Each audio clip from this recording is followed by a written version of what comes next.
Hello friend, good evening. आज हम लोग ट्रायंगल का सिमिलरिटी क्राइटेरिया का डिस्कस करेंगे। तो हम जानते हैं कि कोई सा भी दो ट्रायंगल सिमिलर कब होता है, तो उसके लिए दो कंडीशन है। पहला कंडीशन कोरस्पोंडिंग एंगल इक्वल होना चाहिए और दूसरा कंडीशन दोनों ट्रायंगल के कोरस्पोंडिंग साइड का रेशियो इक्वल होना चाहिए। डेट मीन्स यहाँ पे लिखा हुआ है डेफिनेशन और नीचे दो ट्रायंगल दिया हुआ ABC और DEF। तो ये दोनों ट्रायंगल सिमिलर कब होगा? तो अगर एंगल ए एक ट्रायंगल का कोरस्पोंडिंग एंगल दूसरे ट्रायंगल के कोरस्पोंडिंग एंगल के इक्वल होगा।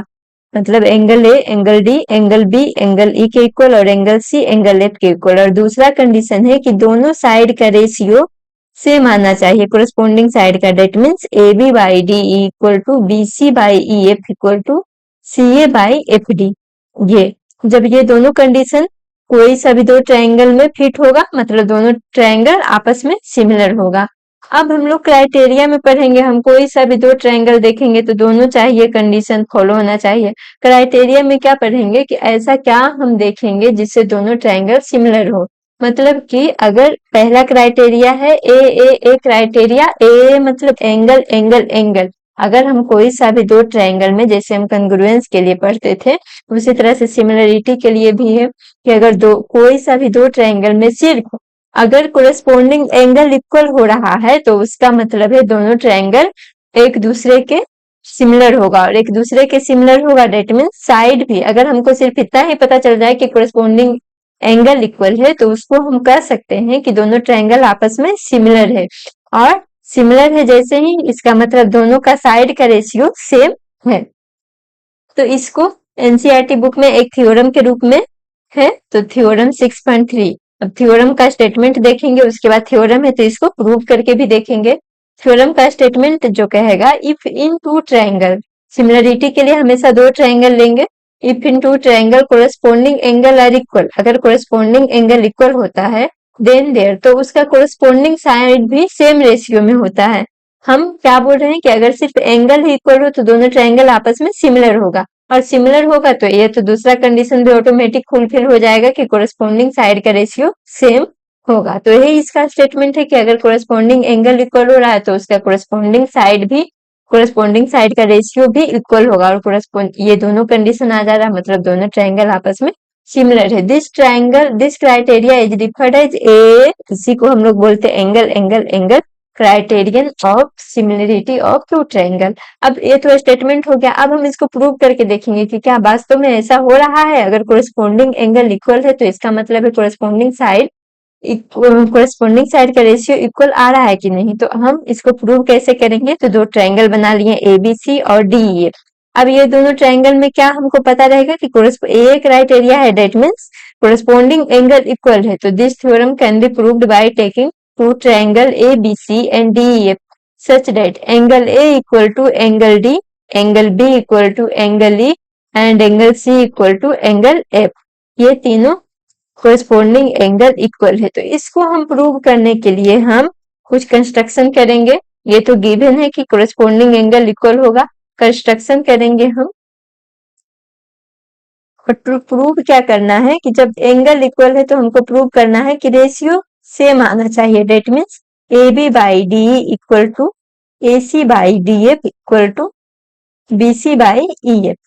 तीनों कोरस्पोंडिंग का रेशियो सेम आना चाहिए। और ट्रायंगल ABC, या फिर इसी को हम दूसरे रूप में लिख सकते हैं, ABC सिमिलर है ट्रायंगल DEF के। अब हम इसको प्रूव करेंगे। प्रूव करने के लिए कुछ कंस्ट्रक्शन ड्रॉ करना पड़ेगा। ये फिगर में ड्रॉ है, तो कंस्ट्रक्शन में हम ड्रॉ करेंगे कट DP, D जो दूसरे ट्रायंगल में है तो DP इक्वल टू AB, मतलब DP equal to AB cut करेंगे and DQ equal to AC, DQ AC के इक्वल कट करेंगे एंड ज्वाइन P। देखो ये P और Q हम कट किए हैं, उसके बाद ज्वाइन P और Q को ज्वाइन करेंगे। ये तो कंस्ट्रक्शन हो गया। अब हम ये दोनों ट्रायंगल को सिमिलर प्रूव करेंगे। इसको प्रूव करने के लिए हम देखेंगे इन ट्रायंगल ABC एंड अब ये छोटा वाला ट्रायंगल बन गया एक ABC, दूसरा DPQ बन गया। In triangle ABC and DPQ दो चीज तो मालूम है कि ए बी इक्वल टू, पहले एबीसी ट्रायंगल लिखे हैं तो A B equal to DP, और दूसरा A C equal to D Q. ये तो हम दो कंस्ट्रक्शन ही किए हैं, तो ये दोनों आपस में इक्वल होगा बाय कंस्ट्रक्शन। और दूसरा हमको मालूम है angle A equal to angle D, ये गिवन ही है स्टेटमेंट में कि एक का कोरेस्पोंडिंग एंगल दूसरे के कोरेस्पोंडिंग एंगल के इक्वल है। तो देखो, तो ये वाला एंगल और ये वाला एंगल और इसका इंक्लूडेड साइड ए बी और ए सी, और इस एंगल का इंक्लूडेड साइड डीपी और डी क्यू, मतलब दो साइड और एक इंक्लूडेड एंगल इक्वल हो रहा है। तो यहाँ से हम लिख सकते हैं by S A S side angle, side included angle है, by S A S triangle A B C congruent होगा ट्रायंगल डी पी क्यू के। जब ए बी सी कंग्रुएंट होगा ट्रायंगल डी पी क्यू के, तो इसका सारा कोरेस्पोंडिंग एंगल इक्वल होगा।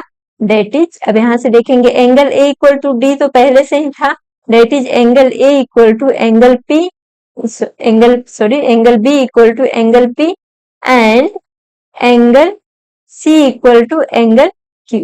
ये दोनों कोरेस्पोंडिंग एंगल इक्वल होगा। इसको फिगर को हम लोग नीचे भी ड्रॉ कर लेते हैं।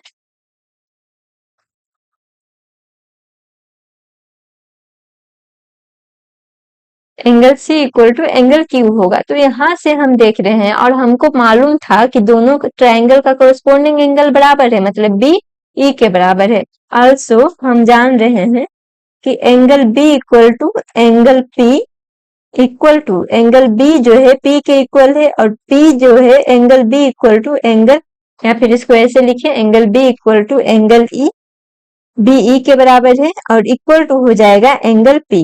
ये दोनों क्यों इक्वल हुआ, तो ये बाई सीपीसीटी से दोनों ट्रायंगल का कोरेस्पोंडिंग पार्ट आपस में इक्वल है। तो angle B equal to angle E equal to angle P. तो अब यहाँ से हम क्या देख रहे हैं, यहाँ से जब बी ई पी हो गया, बी ये वाला एंगल और ये वाला एंगल और ए वाला एंगल इक्वल हो गया, मतलब कि angle P equal to angle E, और हम इसको लिख सकते हैं angle P equal to angle E. तो ये हो जाएगा कोरेस्पोंडिंग एंगल हो जाएगा। किसके लिए कोरेस्पोंडिंग एंगल होगा, तो देखो यहाँ पे कोरेस्पोंडिंग एंगल होगा for line PQ and EF। PQ and EF के लिए होगा विथ ट्रांसवर्सल लाइन। कौन सा लाइन ट्रांसवर्सल है, तो with transversal PE, transversal line PE। देखो दो लाइन है PQ और EF है, और इसको एक लाइन ट्रांसवर्स कर रहा है P, यहाँ पे E। तो ये वाला एंगल दोनों कोरेस्पोंडिंग एंगल इक्वल होगा। और कोई सा भी दो लाइन को एक लाइन ट्रांसवर्स करता है तो कोरेस्पोंडिंग एंगल अगर इक्वल है, डेट मीन्स ये दोनों लाइन आपस में पैरेलल होगा। तो यहाँ से हम लिख सकते हैं angle P equal to E, that is इसका मतलब हम लिख सकते हैं डेट इज PQ जो है पैरेलल है EF के। जब PQ पैरेलल होगा EF के, तो यहाँ से देखेंगे इन ट्रायंगल DEF में, DEF में देख रहे हैं कि एक साइड के पैरेलल एक लाइन जो है, तो थेल्स थ्योरम से जो रेशियो होगा वो इक्वल होगा। That means DP by P equal to हो जाएगा DQ बाई QF। ये क्यों हुआ, ये बाई थेल्स थ्योरम, या इसी को हम लोग BPT भी बोलते हैं, जो हम पहले वीडियो में ही प्रूव कर चुके हैं। अब इसको हमको लाना क्या है, साइड मतलब प्रूव क्या करना है कि ये दोनों का पूरा साइड, मतलब इस ट्रायंगल का पूरा साइड और इस ट्रायंगल का पूरा साइड का रेशियो इक्वल होना चाहिए। तो यहाँ तो पूरा साइड नहीं आ रहा है, DE नहीं आ रहा, हमको मालूम है कि DP AB के इक्वल है, तो AB बाई PE आ रहा। अगर हम किसी तरह से इसमें पूरा साइड इक्वल ला दे, हम ऐसा प्रूव भी कर चुके हैं पहले, लेकिन क्यों कैसे प्रूव करते थे, तो 1 ऐड करके। तो 1 ऐड करके हम यहाँ पे, और इसी को by reversing equation 1 and adding, क्या करेंगे हम लोग, इक्वेशन 1 को रिवर्स कर रहे हैं and adding 1 on both side. Reverse करने का मतलब न्यूमरेटर को डिनोमिनेटर से रिवर्स करेंगे। तो यहाँ से हम लिख सकते हैं PE बाई DP प्लस, देखो हमको डीपी ए बी के बराबर लाना था, तो डीपी अगर इसमें ऐड कर देते बिना रिवर्स किए हुए तो नीचे पी बच जाता, लेकिन मालूम है डीपी ए बी के बराबर है, तो इसलिए किसी भी कंडीशन में हमको डीपी चाहिए, तो इसलिए इसको रिवर्स करके ऐड करेंगे ताकि नीचे अगर एलसीएम ले तो डीपी बचा रहे जो ए बी के बराबर हो जाए, equal to D Q by Q F plus 1। अब दोनों साइड 1 ऐड किए हैं तो यहाँ पे एलसीएम ले लेंगे, P plus dp by dp equal to dq plus qf by, यहाँ पे उल्टा नहीं रिवर्स नहीं किए हैं, यहाँ हो जाएगा ये रिवर्स करके ऐड करना है, दैट मीन्स यहाँ पे आ जाएगा qf बाई dq। दोनों साइड को रिवर्स किए हैं तो यहाँ से लिख सकते हैं qf plus dq by dq। और फिगर जो दिया था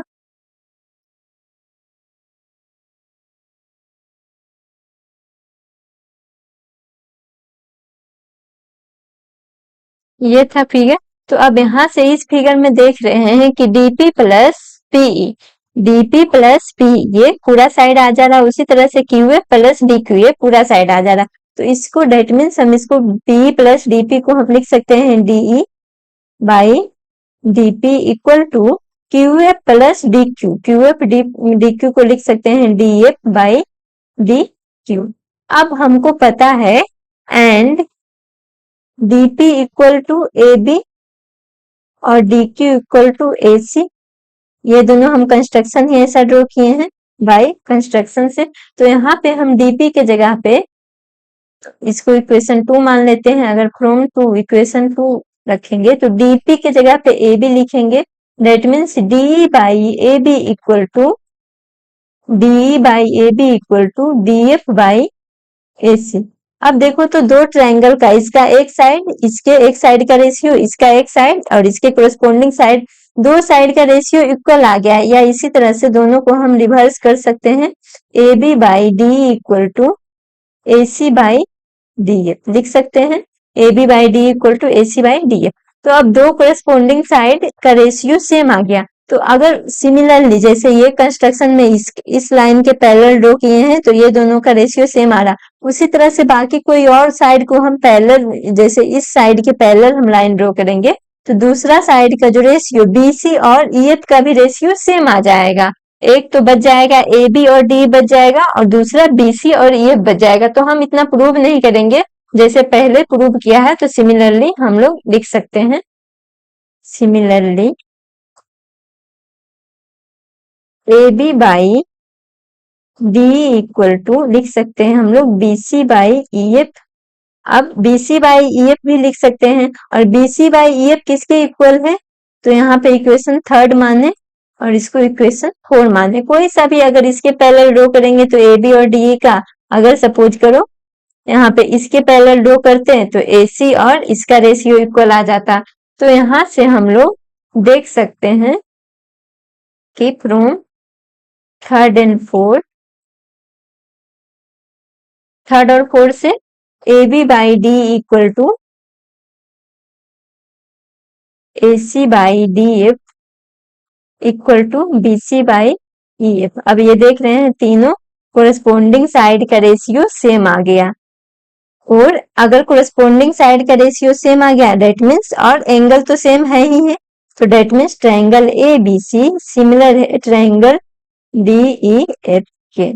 ये दोनों चीज प्रूव करना था, रेशियो सेम आ गया और एंगल इक्वल था, तो दोनों ट्रायंगल आपस में सिमिलर हो गया। तो यहाँ से हम लोग आगे जो भी क्वेश्चन बनाएंगे उसमें अगर हमको मालूम चल जाएगा कि अगर कोई सा भी दो ट्रायंगल में तीनों कोरस्पोंडिंग एंगल इक्वल आ रहा है, रेशियो साइड का रेशियो के बारे में पता हो या ना हो, बस एक ही चीज पता हो कि अगर कोरस्पोंडिंग एंगल का दोनों ट्रायंगल का कोरस्पोंडिंग एंगल आपस में इक्वल है तो दोनों ट्रायंगल आपस में सिमिलर हो जाएगा। हम एक ही कंडीशन पे बेस्ड हम उसको बोल सकते हैं कि दोनों ट्रायंगल आपस में सिमिलर है।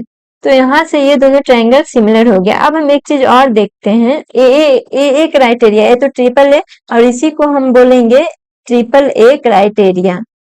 यही हो गया, मतलब तीनों एंगल कोरस्पोंडिंग एंगल आपस में इक्वल है तो triple A criteria of similarity. अब एक चीज और हम देखेंगे, ए क्राइटेरिया। ए क्राइटेरिया जैसे ट्रिपल ए में एंगल एंगल एंगल होता है, तो यहाँ पे A criteria of similarity of triangle, तो ये इसी से रिलेटेड है। यहाँ पे हम देख रहे हैं कि तीन एंगल इक्वल हो रहा है, तो कोई सा भी ट्रायंगल में अगर हमको मालूम होगा, जैसे ए बी सी दो दो दिया था, अगर हमको मालूम हो जाएगा angle A equal to angle B और sorry angle A equal to angle D, angle A equal to angle D, दो ही कोरेस्पोंडिंग एंगल इक्वल है, angle B equal to angle E. तो अगर दो कोरेस्पोंडिंग एंगल है तो एंगल सम प्रॉपर्टी से हम जानते हैं कि तीनों एंगल का सम 180 होता है। तो अगर दो कोरेस्पोंडिंग एंगल इक्वल है तो दोनों का सम, जैसे इस ट्रायंगल में दो कोरेस्पोंडिंग एंगल ये इसके इक्वल है, सपोज करो ये 40 है तो ये भी 40 होगा इक्वल होने के लिए, अगर बी 50 है तो ये भी 50 होगा, तो दोनों का सम जो तीसरा एंगल होगा 180 में से दोनों का सम घटा देंगे, तो दो सम दोनों अगर एंगल इक्वल है तो यहाँ भी 90 आएगा और यहाँ भी 90 आएगा। मतलब कि अगर दो एंगल इक्वल है तो आपस में, that means by angle sum property, जब दो कोरेस्पोंडिंग एंगल इक्वल है तो तीसरा एंगल ऑटोमेटिक इक्वल हो जाएगा। प्रॉपर्टी हम देखेंगे कि angle C equal to angle F हो जाएगा। तो देखो यहाँ से दो ही एंगल, अगर हमको दो एंगल भी पता रहेगा कि इक्वल है तो उससे तो ऑटोमेटिक ओबियस है कि तीसरा एंगल भी आपस में इक्वल हो जाएगा। जैसे ही तीसरा एंगल इक्वल होगा तो ट्रायंगल, ये तीन एंगल इक्वल हुआ मतलब ए क्राइटेरिया फॉलो हो गया, तो ए बी सी सिमिलर होगा ट्रायंगल डी ई एफ के, डी बाई ए सिमिलरिटी। देखो तो इसलिए हम दो चीज का ध्यान रखेंगे कि ट्रिपल ए अगर तीनों एंगल मालूम है कि इक्वल है तब तो ए क्राइटेरिया से दोनों ट्रायंगल सिमिलर होगा ही। अगर हमको मालूम दो ही एंगल है और दोनों कोरेस्पोंडिंग एंगल आपस में इक्वल है तो वहां पे हम लोग ए सिमिलरिटी का यूज कर सकते हैं और ए सिमिलरिटी से दोनों ट्रायंगल आपस में इक्वल होगा। ये था triple A similarity of triangle.